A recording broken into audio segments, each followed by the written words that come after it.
Viral News.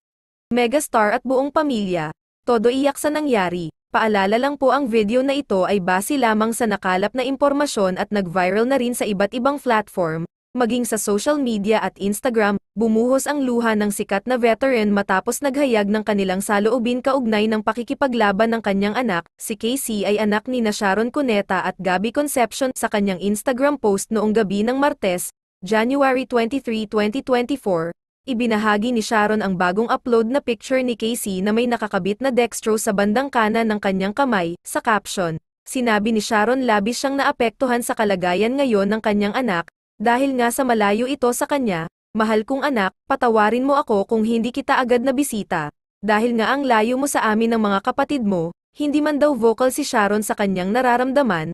Alam daw ni Casey at ng mga kapatid nito kung gaano sila nito kamahal. Nak, always remember that mama and your siblings loves you. We love you so much, Mua. Emoji kisses. Naniniwala rin daw si Sharon na maiintindihan ito ng kanyang panganay ang kanilang naging sitwasyon. Hindi na nabanggit ng megastar ang dahilan kung bakit nasa hospital ang kanyang panganay na anak. Anak, lahat kami ay nagdasal para sa iyong agaran na paggaling. Ikaw, ano ang masasabi mo?